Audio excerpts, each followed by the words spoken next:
Direk na huling Flor de Vista. Yan, hintayin natin kung ready na siya.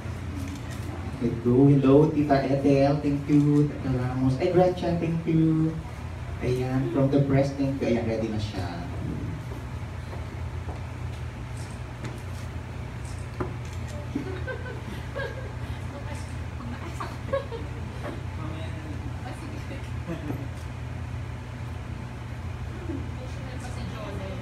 Siguro kasi sa dami-dami nung, kasi kaya ganito pala pag-ibig, kasi dito sa kanta na to, sobrang saya lang yan eh. And sa dami ng nagiging problema natin araw-araw, never niyo makikita si Direk Gwen na malungkot. Sa totoo lang, nang-o-okray pa nga siya ng mga tao, na kahit na ino-okray niya, mahal pa rin siya ng mga tao kasi alam nila na ano lang yon, panlabas lang yon, pero alam nila kung gaano siya ka-generous na tao. So yun dyan sa kanta niya, kaya yun yung naisip ko sa kanya kasi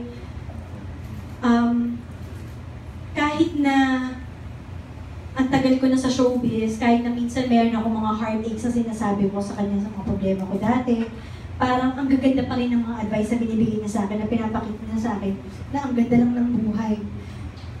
Kaya yun yung pwede kong ibigay sa kanya na kanta. Kasi very talaga siya sa akin. Special talaga sa akin si Direk Gwen. And malaki yung natutulong niya sa akin. Hindi lang sa pagkatao ko, kundi sa trabaho din. And nung bumalik ako sa ABS, naging kampante yung loob ko kasi siya yung nakatrabaho kong direktor. Naging kampante ako sa kissing scenes kasi si Marvin at saka si Direk Gwen. Nag-trust ako kasi alam kong siya. Kaya sobrang laki lang talaga ng impact sa akin na gano'n yung nangyari sa kanya.